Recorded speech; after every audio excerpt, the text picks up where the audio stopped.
대한민국 청소년의 회 뉴스 한승우 사무국 인턴 기자, 우리는 여유 시간이 있을 때 휴대폰이나 컴퓨터와 같은 기기들을 활용해서 게임을 하기도 한다. 청소년들 사이에서 특히 남자 아이들 사이에서 게임은 개인적인 여유 시간을 보낼 때뿐만 아니라 친구들과 어울려서 함께 놀 때도 자주 한다. 어릴 적 화면 앞에 앉아 게임을 하는 즐거웠던 기억들은 성인이 되어서도 추억 한켠에 자리 잡는다. 가끔은 여유 시간이 생기면 종종 어린 시절로 돌아가 혼자 혹은 친구들과 함께 게임을 즐긴다. 그러나 세간에서 게임은 안 좋은 이미지를 가지기도 한다. 우리가 흔히 접하는 게임의 대부분은 판타지나 액션을 주제로 삼기 때문에 무언가를 배울 수 있을 만한 요소가 별로 없으며 목표를 일상에서 수행하는 일보다 상대적으로 쉽게 취득할 수 있다는 특징 때문에 중독성도 강하고 또한 대체로 다른 팀과의 직접적인 대결 구도를 보이기 때문에 자칫하면 폭력성을 심어줄 수도 있다는 우려 때문이다. 실제로 이는 게임이라는 요소가 명백하게 가지고 있는 역기능이다. 하지만 게임은 이에 못지않은 순기능을 가지고 있다. 먼저 무언가를 배울 수 있을 만한 요소가 있는 게임도 존재한다는 것이다. 대부분의 게임들이 자극적으로 만들어져 있는 것이 사실이다. 또한 그다지 지적인 요소를 가지고 있지 않다. 하지만 모든 게임이 판타지를 주제로 만들어지는 것은 아니다. 몇몇 게임들은 실제 역사나 실제 인물들을 기반으로 혹은 이를 각색해서 만들기도 한다. 다음으로는 쉬운 접근성이다.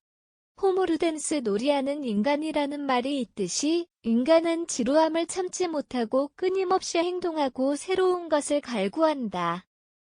가만히 앉아서 책을 보는 것보다 직접 체험하며 다양한 콘텐츠를 접하고 새로운 것을 시도해 볼 수 있는 게임이 인간의 기본적 욕구를 자극하기 쉬우므로 어떠한 주제에 관하여 호기심을 유발하는 것이 다른 매체에 비하여 더 쉽다.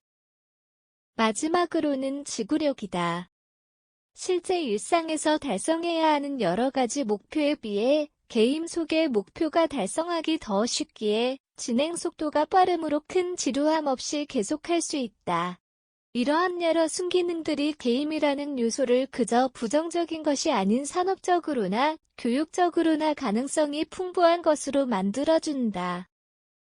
예를 들어 파이락시스사에서 제작한 흔히 악마의 게임 타임머신이라고 불리는 시드마이어의 문명의 경우 현존하는 여러 현대 문명과 더불어 과거에 사라진 문명과 그것의 실제 특징들을 기반으로 문명을 운영해 나가며 다른 문명과 경쟁하며 과학, 문화, 종교, 전쟁, 외교 중 하나의 승리 목표를 가장 빨리 달성한 사람이 이기는 보드게임 형태의 게임이다.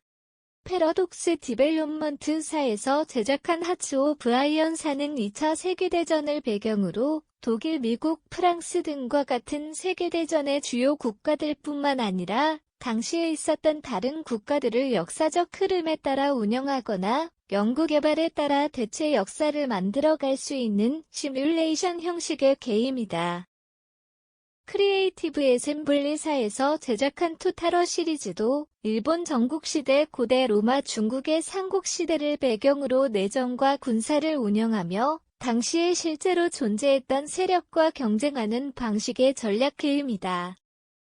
11비트 스튜디오사에서 제작한 프로스트 펑크는 가상의 재난 상황에서 인간 무리의 리더가 되어 사회를 형성하고 법률을 제정하며 노동력을 배분하고 한정된 자원을 활용하거나 사람들에게 적절하게 분배하는 내정 위주의 시뮬레이션 게임이다. 그 외에도 전쟁의 아픔에 관한 교훈을 주는 11비트 스튜디오사의 디스 워 오브 마인이나 독재정에서 살아가는 사람들의 애환이 담긴 웜 램프 게임즈사의 비올더 등이 있다. 단편적으로는 그저 단순한 놀이에 불과하지만 게임이라는 요소가 가진 기능과 가능성을 고려할 때 어떠한 뜻깊은 교훈이나 실제 사실을 바탕으로 하여 이에 관한 호기심을 쉽게 유도하고 종종 확장할 수 있다는 점에서 큰 의의가 있다고 생각한다. 한편 안타까운 점은 교훈적이고 괜찮은 게임들은 대체로 사람들의 인기를 얻지 못해 잘 찾지 않는 비주류로 남아있으며 매니아층에 의해서만 소비되고 있고 이마저도 외국의 게임들이라는 것이다. 우리나라에서도 한자마루와 같이 교육적인 게임을 만들어 보려고 시도는 했지만 대중의 인기를 얻지 못해 서비스를 종료했고 그나마 남아있는 것은 플래시 게임과 같은 관리도 안 되는 졸작들 뿐이다. 이미 사람들은 자극적인 게임 문화에 길들여져 있고 게임사는 대중적인 니즈와 상업적 요소를 충족시키기 위한 것들만 제작하고 있는 것이 현 실정이다. 한국은 게임 강국이고 세계에서 두 번째로 큰 시장인 만큼 잠재적인 가능성도 매우 크지만 실용적이고 교훈적이며 올바른 게임의 문화는 아직 정착되지 않은 것으로 보인다. 좋은 게임의 문화는 게임사와 유저가 함께 만들어가는 것인 만큼 게임이라는 요소에 대한 관점을 바꾸어 시선을 돌려볼 필요가 있다.